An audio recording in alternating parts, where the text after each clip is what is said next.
Alhamdulillah, nahmaduhu wa nasta'inuhu wa nastaghfiruh, wa na'udzubillahi min syururi anfusina wa sayyiati a'malina, may yahdihillah fala mudhillalah, wa may yudlil fala hadiyalah.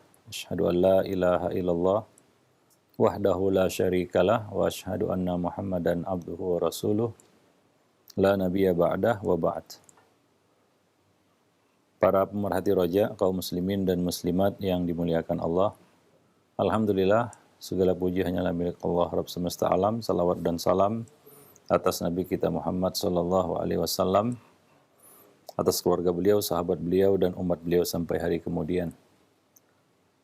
Para pemerhati roja, kaum muslimin dan muslimat yang dimuliakan Allah, pada kesempatan siang ini kita dapat bertemu kembali masih bersama buku Talbis Iblis, tulisan Ibnul Jauzi, yang mana kita telah kemarin ataupun pada Senin yang lalu kita telah membahas bab yang keempat, masih dalam pembahasan bab tersebut, yaitu tentang talbis dan gurur.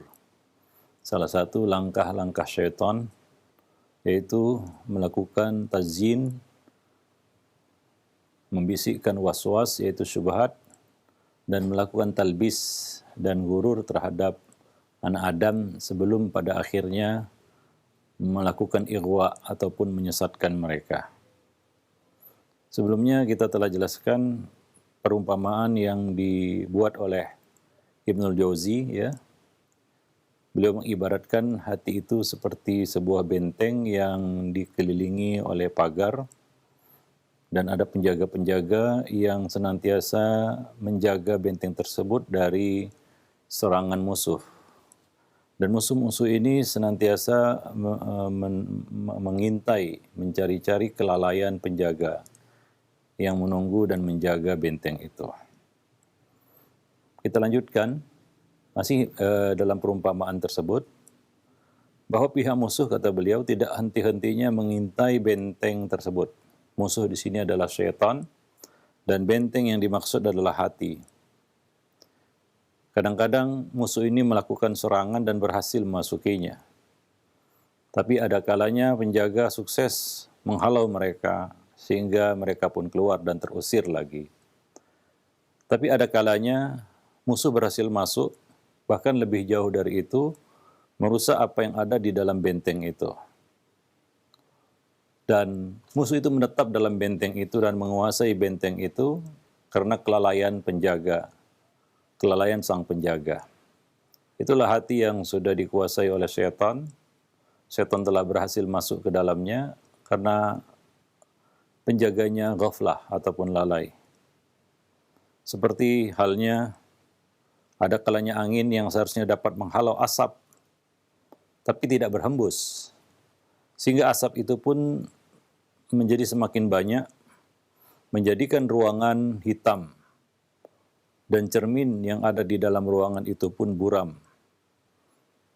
Hingga ketika musuh masuk dan merobos ke dalamnya, ada di dalamnya, penjaga itu tidak tahu, karena buramnya kaca untuk mengawasi musuh-musuhnya.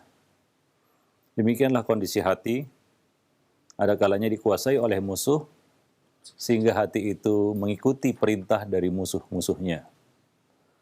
Begitulah hati yang rusak, kata Nabi, idza fasadat fasadal jasadu kulluh.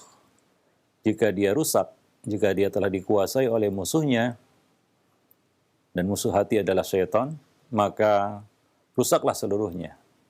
Karena tangan, kaki, mata, telinga, lisan akan melakukan perintah sang hati yang telah dikuasai oleh musuh.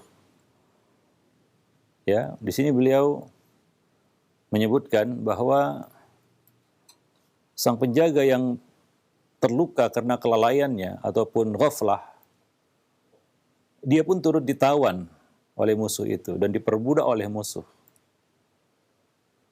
Sehingga penjaga ini dia loyal kepada musuh yang seharusnya dia usir musuh itu. Tapi sekarang dia berdamai dengan musuh itu. Dia menjadi budak musuh itu. Itulah hati yang sudah mati, yang dikuasai oleh setan, dan penjaganya juga sudah ditaklukkan oleh musuh-musuhnya. sehingga tidak ada lagi yang tersisa. Yang Allah katakan itu di dalam Al-Quran, sawa'un alaihim a'andartahum am lam tundirhum la yu'minun. Nasihat apapun tidak mempan lagi.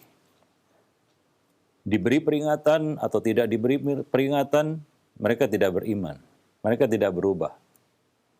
Itulah kondisi hati yang sudah tertutup. Hati orang-orang Yahudi yang mereka sendiri mengatakan, qulubuna ghulf, hati kami sudah tertutup. Ya, semuanya sudah terkunci. Tangan tidak lagi bisa digerakkan untuk kebaikan.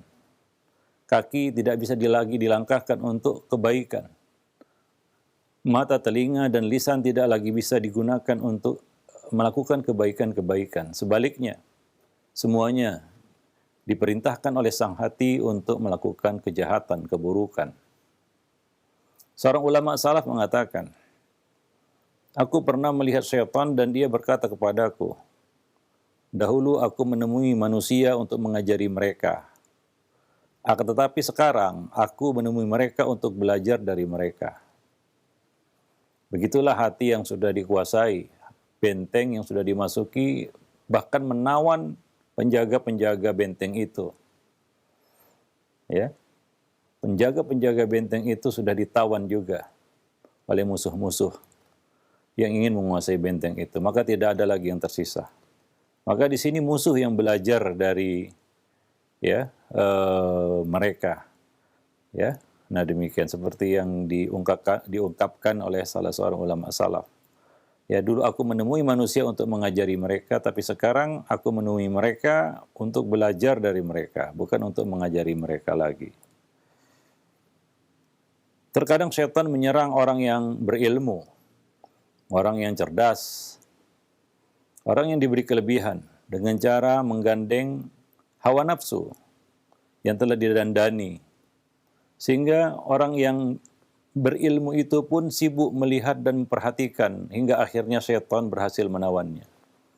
Yaitu setan akan menampakkan sesuatu untuk mengalihkan perhatiannya. Begitulah dahsyatnya langkah-langkah setan. Kalau dia tidak mampu menyeret manusia kepada keburukan, maka dia akan menghambat orang itu dari kebaikan. Menghambat orang itu dari hal-hal yang utama. Karena seorang yang terhalang dari hal-hal yang utama, itu adalah jalan menuju keburukan sebenarnya. Walaupun saat itu dia tidak melakukan keburukan. Tapi ketika dia meninggalkan hal-hal yang utama, maka yang rontok saat itu adalah motivasi untuk melakukan hal yang baik dan utama. Dan itulah langkah awal menuju keburukan ketika dia meninggalkan hal-hal yang utama. Ya, setan mengalihkannya dari hal-hal yang afdal kepada yang tidak afdal. Ya, mengalihkan dari membolak-balikkan skala prioritasnya. Sehingga dia tidak tahu apa yang harus didahulukan dan apa yang harus ditunda ataupun dikebelakangkan. Ya, ini adalah keruntuhan ilmu ketika seorang tidak bisa membedakan mana yang baik dan mana yang lebih baik, mana yang mudarat dan mana yang lebih mudarat. Karena sekedar mengetahui baik dan buruk itu tidak perlu ilmu yang tinggi-tinggi. Ya, dasar ilmu sudah cukup untuk mengetahui hal yang buruk dan yang baik. Tapi tidak semua orang yang berilmu bisa membedakan mana yang baik dan mana yang lebih baik. Mana yang buruk dan mana yang lebih buruk. Ya. Mana yang buruk dan mana yang lebih buruk. Mana keburukan yang lebih ringan dan mana kebaikan yang lebih utama. Ini adalah fikih ya yang dimiliki oleh orang-orang yang memiliki tingkatan ilmu yang lebih. Ya. Ilmu yang banyak. Mungkin punya pengalaman ya di samping ilmu yang dia miliki. Seperti yang kita katakan sebelumnya, Al-Hasanul Basri mengatakan bahwa orang yang berilmu, benar-benar berilmu, dia mengetahui fitnah sebelum fitnah itu terjadi. Itu artinya dia memiliki ilmu yang lebih. Adapun orang yang awam atau yang sekedar tahu, dia baru tahu itu fitnah setelah fitnah itu terjadi atau menimpa dirinya. Ya, setelah dia ditimpa oleh fitnah itu, barulah dia sadar bahwasanya itu adalah keburukan.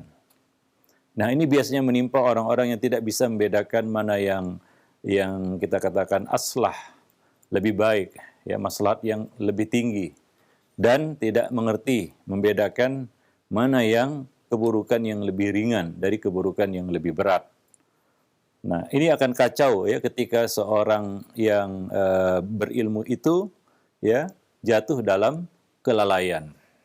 Ya, ini kelalaian orang yang berilmu. Ya, yaitu dia mulai lalai dari perkara-perkara yang utama, yang lebih utama. Ya, nah ini adalah satu degradasi dari ilmunya sebenarnya. Dan pada akhirnya itu akan menyeretnya kepada keburukan, sedikit demi sedikit. Ya, begitulah dia ya kita katakan penyimpangan itu. Ya, setan begitu sabar ya untuk menjebak anak Adam. Oleh karena itu, ya. Tali yang paling kuat untuk mengikat tawanan adalah tali kebodohan, yaitu hilangnya ilmu, perginya ilmu. Bisa dengan lupa, ya tali kejahilan ya, ya lebih tepatnya tali kejahilan ya, bukan kebodohan, karena beda bodoh dengan jahil. Yang lebih tepat adalah tali kejahilan, ya. Yang ya, dan di samping tali hawa nafsu. Ya, di samping tali hawa nafsu yang memang ada pada orang itu. Ya, bedanya adalah tali kejahilan ini bisa diangkat. Sementara tali hawa nafsu itu tidak bisa diangkat. Manusia nggak akan bisa mengangkat hawa nafsunya. Karena itu adalah sesuatu yang tertanam ya secara kodrati pada dirinya. Karena dia juga membutuhkan itu. Tapi setan memanfaatkan itu. Ada dua tali di sini untuk mengikat tawanan, yaitu hati manusia, ya, yaitu tali kejahilan dan tali hawa nafsu. Dan yang terlemah adalah tali kejahilan itu, karena ini akan melahirkan kelalaian, ghaflah, ya. Nah, jahil itu adalah terangkatnya ilmu. Nah, terangkat ilmu ini puncaknya adalah ya ghaflah ya. Nisyan itu wajar manusia lupa. Tapi kalau terus-terusan lupa, inilah yang disebut ghaflah. Lupa sekali ya mungkin masih bisa dimaklumi. Siapa yang nggak lupa? Siapa yang nggak silap istilahnya. Tapi kalau kesilapan itu, kelupaan itu terjadi terus-menerus dan menjadi suatu kebiasaan, inilah yang disebut sebagai ghaflah. Ya, kelalaian. Nah, demikian ya. Nah, dengan itu setan akan mengikat hati manusia itu, yaitu tawanannya ini, musuhnya ini, ya, sehingga tidak bisa bergerak. Nah, maka coba perhatikan bagaimana setan sabar menanti kelalaian seorang anak Adam. Ya, dia terus-menerus berupaya. Setan, iblis, walaupun sudah diusir dari surga, namun dia tidak putus asa untuk menyesatkan Adam dan istrinya di dalam surga, tidak putus asa. Walaupun ya dari jarak yang sangat jauh, dia berusaha untuk menyampaikan was-wasnya itu kepada Adam. Kadang-kadang tidak langsung, kadang-kadang langsung.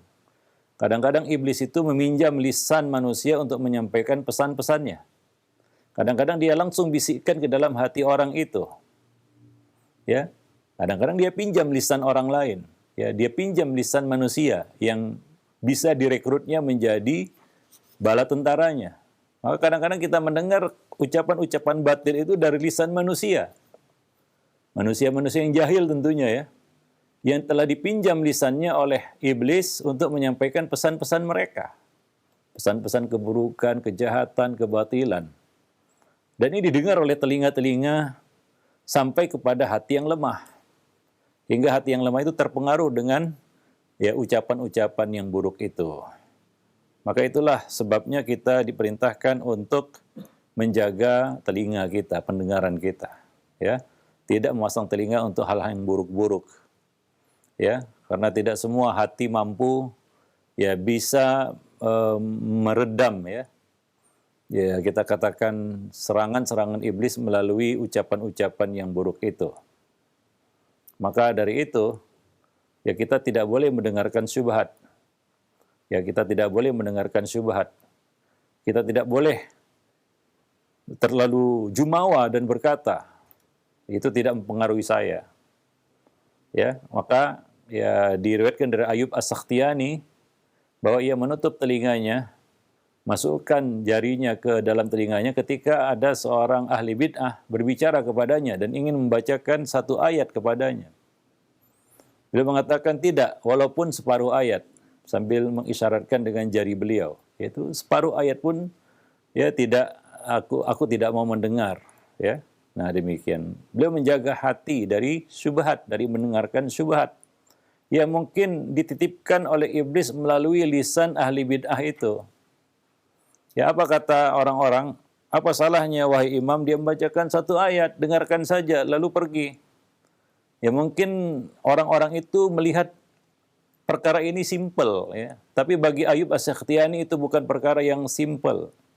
Bukan perkara yang sederhana kamu dengar kemudian kamu pergi, tidak. Masalahnya adalah hati. Tidak semua hati mampu untuk bertahan dari serangan-serangan iblis.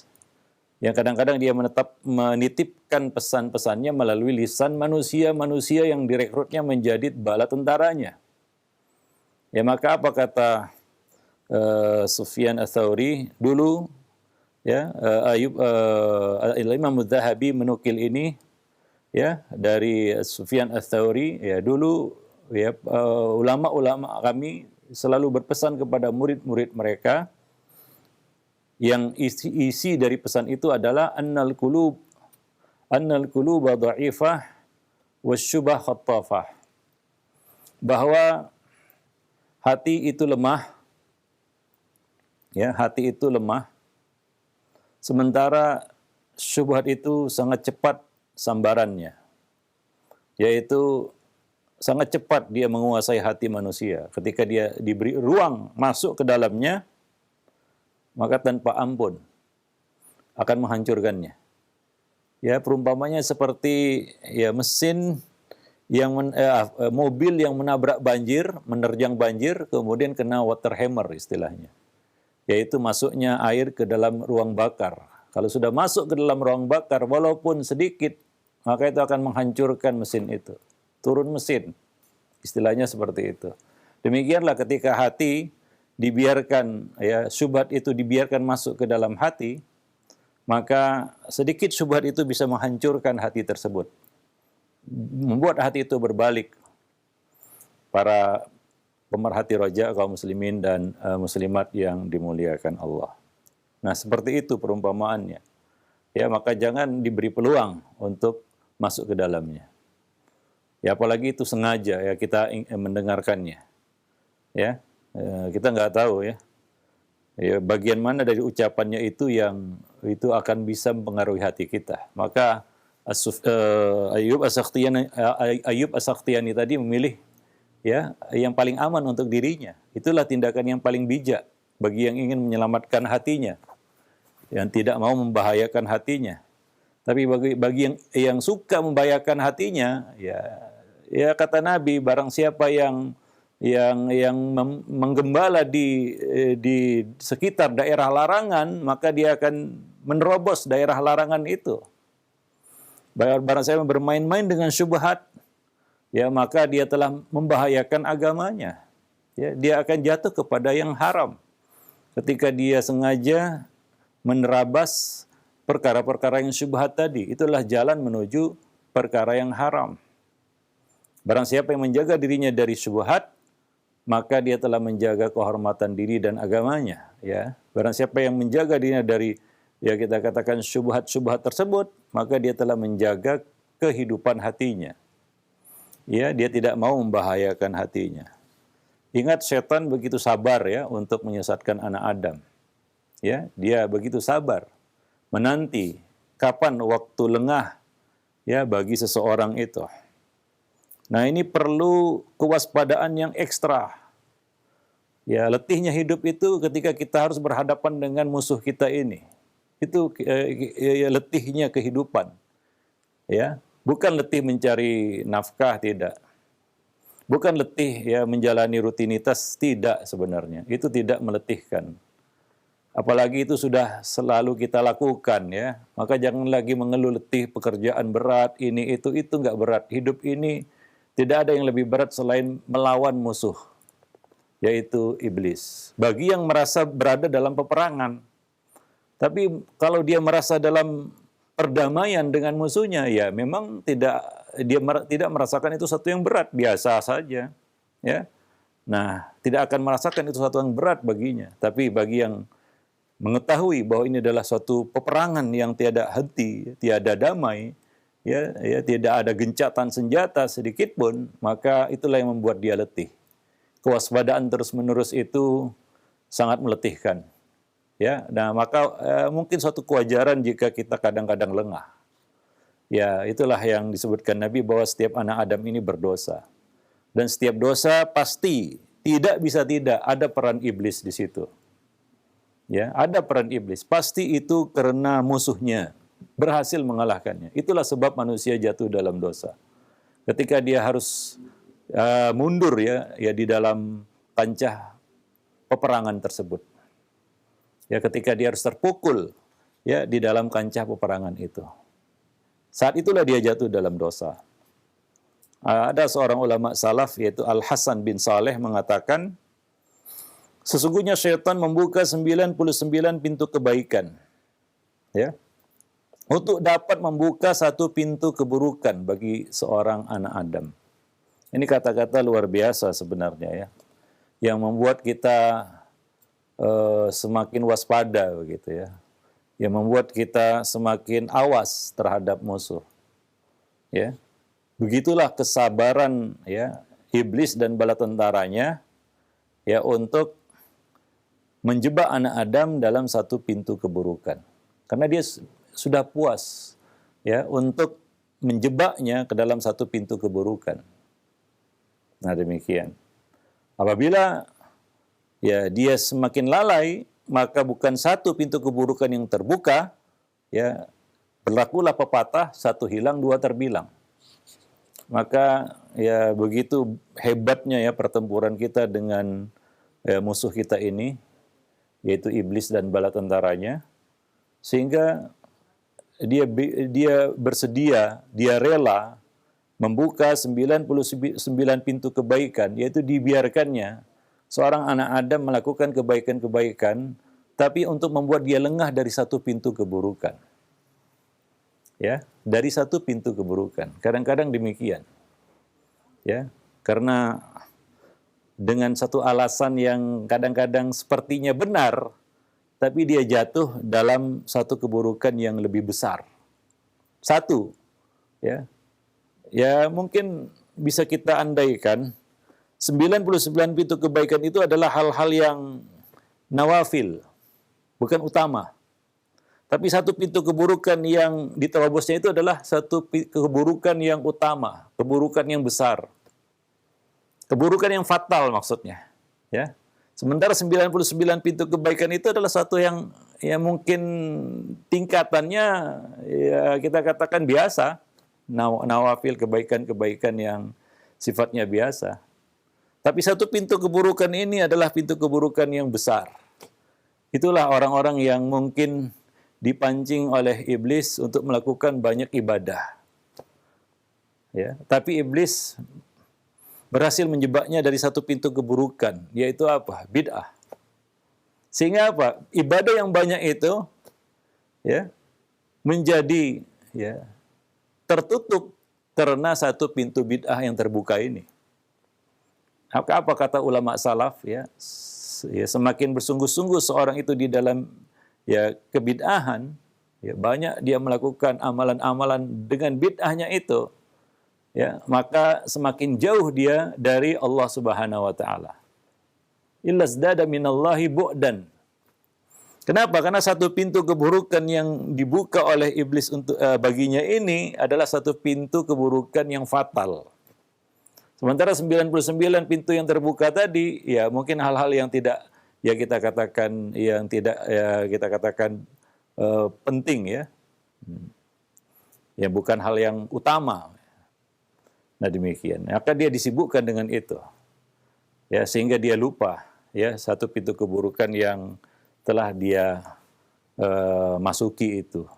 Ya, para pemerhati roja kaum muslimin dan muslimat yang dimuliakan Allah. Ya, jadi ini menuntut ya kita katakan kewaspadaan yang terus menerus, ya, tidak putus, ya, setiap saat, dan itulah yang paling letih dalam hidup, ya, sampai kepada kita katakan momen terakhir, ya, yaitu ketika seorang menghadapi sakarat, ya, itu juga terus, ya, iblis dan bala tentaranya, bahkan momen itulah yang paling berat, ya, bagi seorang hamba untuk melawan musuhnya ini, karena dia berusaha untuk menghalangi, ya, anak Adam itu dari kalimat tauhid, dari la ilaha illallah, ya. Nah, demikian.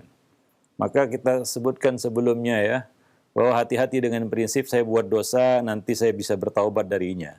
Kenapa? Karena dosa itu meninggalkan noda, meninggalkan bekas. Ya, tidak hilang begitu saja, ya. Dia meninggalkan, menyisakan buram pada hati. Walaupun di catatan buku amal kita dosa itu sudah dihapus, tapi tidak bisa begitu saja terhapus dari hati dosa itu. Karena buramnya masih tersisa. Dan ini yang akan diangkat kembali, dibuka kembali oleh iblis. Pada saat kapan? Pada saat apakah itu? Yaitu pada saat orang itu menghadapi sakarat. Maka akan dibuka kembali memori dosanya. Sehingga dia terhalang dari, ya, hal yang sangat penting, ya, dalam hidupnya, yaitu mengucapkan kalimat la ilaha illallah di akhir usianya. Ini luar biasa. Ya, mudah-mudahan Allah Subhanahu wa taala memudahkan kita semua untuk menghadapi momen-momen yang sangat krusial itu. Ya, maka jangan sekali-kali kita meremehkan dosa dengan alasan saya bisa bertaubat darinya. Ini saya lakukan yang terakhir kali, habis itu saya bertaubat. Ya, memang betul dia bertaubat. Ya, orang seperti itu kadang-kadang menggunakan satu, ya, kita katakan prinsip-prinsip ataupun kaidah-kaidah yang dia tahu, ya, memang seperti itu, bahwa tidak ada dosa yang tidak diampuni Allah. Kalau hamba itu bertobat akan diampuni. Betul, ya, akan diampuni. Tapi hati-hati dengan buram dosa yang tersisa dalam hati. Ya, nah demikian. Maka para ulama salaf dahulu pernah ada yang berkata, aku tahu musibah yang menimpaku saat ini karena dosa yang aku lakukan puluhan tahun yang lalu. Ya, demikian, ya. Maka taubat itu harus terus diperbaharui, dia kita katakan diulang-ulang supaya, ya, buram dosa itu betul-betul bisa diminimalisir. Ya, nah demikian. Sehingga tidak ada lagi celah untuk terbetik dalam hati untuk kembali kepada dosa itu. Nah, itu makanya orang yang buat dosa ada kemungkinan, bahkan besar kemungkinan dia kembali kepada dosanya. Ya, mungkin sekarang tren istilahnya hijrah, ya, hijrah. Ya, hijrah itu tidak sesimpel yang dibayangkan. Ya, ketika hijrah bukan berarti setan itu kalah, enggak. Dia belum kalah. Dia baru kalah ketika seorang hamba itu, ya, berhasil menutup dirinya, usianya dengan husnul khatimah. Ya, maka tidak ada lagi peluang baginya, sudah. Ya, nah demikian. Ya, ketika setan berhasil dikalahkan, ya, dengan, ya, kita katakan keyakinannya, dengan ilmunya, disitulah dia kalah. Tapi sebelum, ya, kita katakan anak Adam itu meninggalkan dunia ini, maka setan tidak pernah menyerah. Dia tidak akan mengibarkan bendera putih. Nah demikian. Ya, maka ada kemungkinan orang yang buat dosa itu kembali kepada dosanya, dan itu yang, ya, terjadi, ya, yang terjadi di dalam realita kehidupan. Ya, simple, satu dosa yang mungkin sering kita ulang-ulang, ghibah misalnya. Mungkin sudah tidak terhitung berapa kali kita bertaubat dari ghibah. Kemarin, ya, mungkin setahun yang lalu bertaubat dari ghibah. Tapi beberapa bulan kemudian jatuh lagi dalam dosa yang sama, ya, sama, ghibah lagi. Dan dia taubat lagi. Dia taubat lagi. Ya, nah demikian. Maka kemungkinan untuk kembali kepada dosa akan semakin kecil kalau dia terus memperbaharui taubatnya. Ya, jangan berpuas diri dengan saya sudah bertaubat. Iya. Lalu apakah ketika kita bertaubat setan membiarkan kita? Setan mengibarkan bendera putih, saya kalah karena hamba itu bertaubat? Tidak. Nah, dia tahu, bagaimana kondisi hati seseorang. Ya, yang dia tunggu adalah kelengahan. Yang dia tunggu adalah kelengahan hamba tersebut. Ya, jadi dari situ kita bisa merasakan betapa letihnya hidup di dunia ini ketika harus berhadapan dengan musuh, ya, bebuyutan, ya, Bani Adam, yaitu iblis dan bala tentaranya. Wallahu a'lam bishawab. Al-A'mash pernah mengutarakan seorang laki-laki bercerita, ya, kepada kami bahwa dia pernah berbicara dengan bangsa jin. Jin-jin itu berkata, tidak ada yang paling sulit untuk kami sesatkan melebihi orang yang mengikuti sunnah. Ya, itu agak angel lah, kata istilah orang Jawanya, agak berat lah, atos. Untuk menyesatkannya perlu tipu daya, trik-trik yang panjang begitu, harus, ya, seperti itu tadi, ya, kadang-kadang perlu jalan yang berlika-liku, ya, untuk bisa mengelabui, ya, orang ini, yaitu orang yang mengikuti sunnah ini. Ya, bagaimana melonggarkan ikatan tali ilmunya, ya, dengan apa? Dengan lupa sekali, 2 kali, 3 kali, hingga akhirnya dia lalai, ya. Lalu dengan hawa nafsu, memancingnya dengan hawa nafsu, dan sulit bagi iblis untuk menyesatkan orang ini, yaitu orang yang mengikuti sunnah ini. Sedang para pengikut hawa nafsu, yaitu ahli bid'ah, kami benar-benar mampu mempermainkan mereka. Ya, bahkan ini dijadikan sebagai penyambung lidah mereka.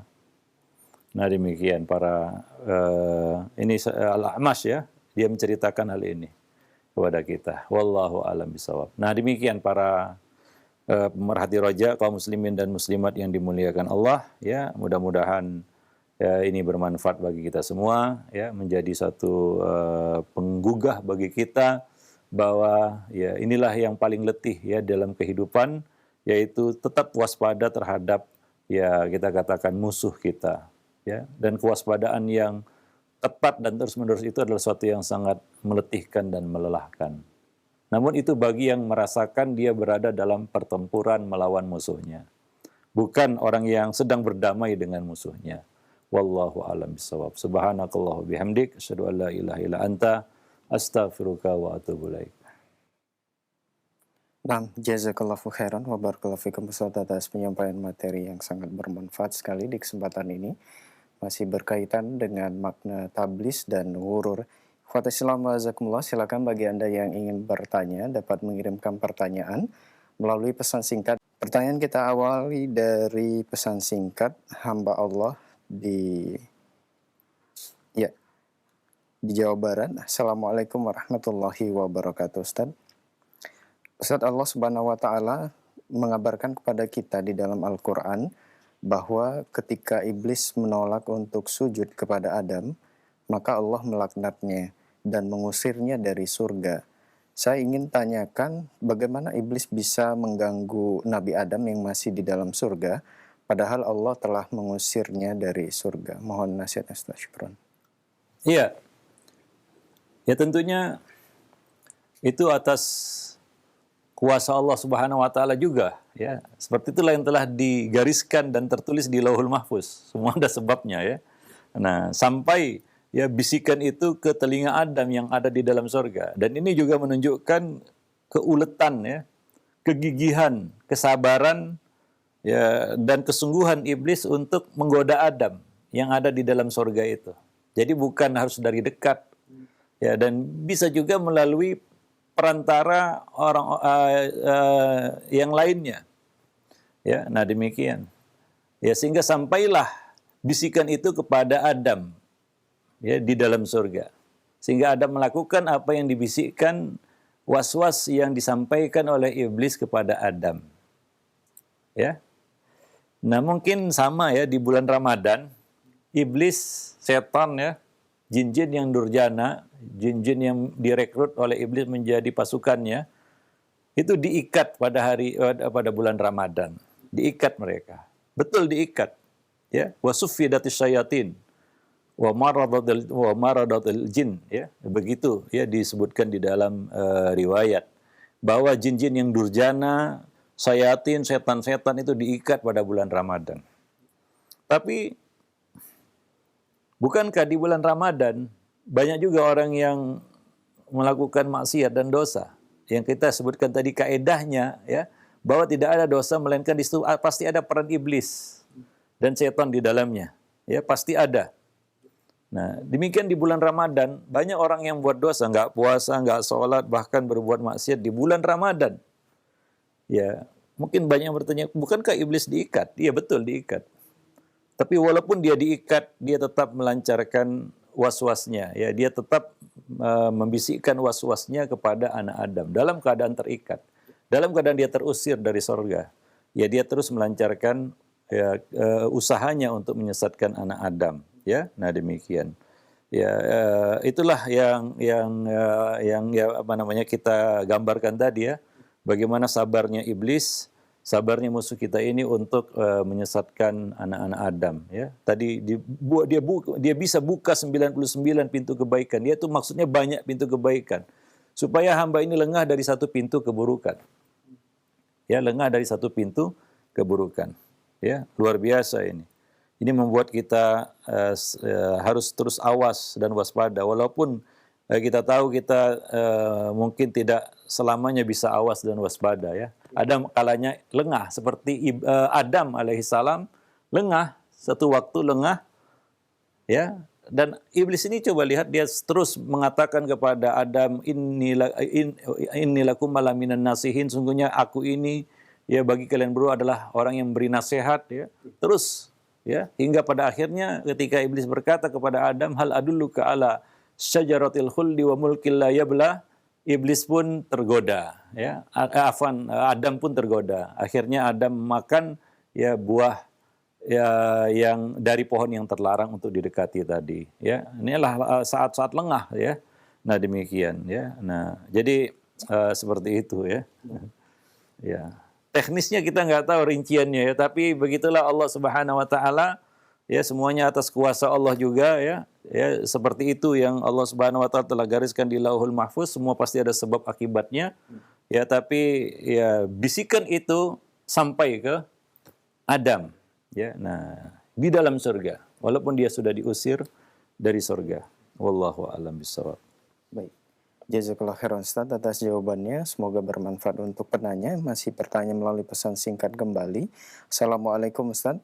Ustaz, apakah benar orang yang berbuat dosa beralasan bahwa jatuhnya dia kepada kemaksiatan karena ini yang telah Allah tentukan kepadanya? Mohon nasihatnya Ustaz. Ya, dari satu sisi benar ya. Bahwa dosa yang dia lakukan itu adalah takdir Allah. Nggak ada yang terjadi di luar takdir Allah. Kalau ada sesuatu yang terjadi di luar takdir Allah, berarti ada takdir yang lain. Artinya ada kekuatan yang lain lebih kuasa, lebih kuat daripada kekuatan Allah Subhanahu wa taala. Ya, cuma dia salah mengartikan itu, dia salah memahami itu ya. Bahwa dosa itu tidak disukai Allah, bahwa dosa itu adalah ya tipu daya dari musuhnya. Ya, bahwa itu adalah keberhasilan, kesuksesan musuhnya. Nah, dia tidak memahami itu ya, bahwa Allah tidak suka dengan perbuatan dosa itu walaupun itu terjadi atas kehendak Allah Subhanahu wa taala. Nah, demikian. Ya, ini mungkin menimpa ya, kita telah bahas sebelumnya kelompok-kelompok yang menyimpang ya. Salah satunya adalah Jabariyah ya, yang mengatakan inti dari pemikiran mereka itu bahwa maksiat itu ya terjadi ya karena atas kehendak Allah, bukan kehendak manusia. Dia menafikan sama sekali kehendak manusia, dan ini tidak realistis sebenarnya. Kenapa? Karena kenyataannya manusia dikasih kehendak. Ya. Ya, maka coba ya mungkin wajahnya ditampar, lalu katakan kepadanya ini sudah takdir Allah, apakah dia bisa nerima? Ya, ditempeleng wajahnya ya, tap gitu ya, lalu dikatakan kepadanya ini sudah takdir, jangan marah. Jangan balas, jangan marah. Bersenanglah, bergembiralah karena ini takdir Allah Subhanahu wa taala. Apakah dia gembira? Apakah dia senang? Atau marah? Ya, nah, ya demikian ya. Bahwa itu semua ya memang takdir Allah, tapi Allah tidak suka kepada keburukan dan kejahatan ya, dosa dan maksiat, kedurhakaan Allah tidak suka. Nah, ini yang dia lupa. Ya, nah demikian. Jadi ini orang-orang yang ingin menafikan kehendak manusia ya dalam kehidupan. Bahwa itu terjadi, dosa itu terjadi atas kehendak dia. Ada peran kehendaknya di situ. Ya. Nah, bukan semata-mata ini kehendak Allah, saya cuma ikut saja apa yang sudah menjadi takdir, tidak. Allah kasih pilihan. Ya, fahadainahun najdain. Allah kasih dua jalan ya, hitam putih. Itulah dia kehidupan, ada hitam, ada putih. Ada baik, ada buruk. Manusia di antara keduanya. Ya, nah demikian. Dan dia dihadapkan kepada pilihan itu. Ya. Karena kenapa dia dihadapkan kepada pilihan itu? Karena dia diberi kehendak. Ya, itu kekuatan akal manusia. Kekuatan akal manusia adalah dibekali dengan kehendak tadi.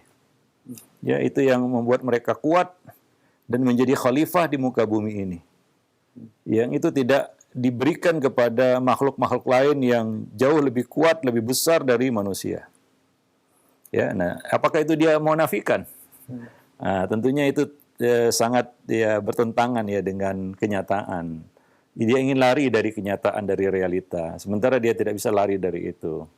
Nah demikian. Makanya ya coba pukul kepalanya dan katakan, ini takdir Allah. Sadarkah dia? Kalau nggak sadar juga berarti dia mungkin gila. Ya. Ya.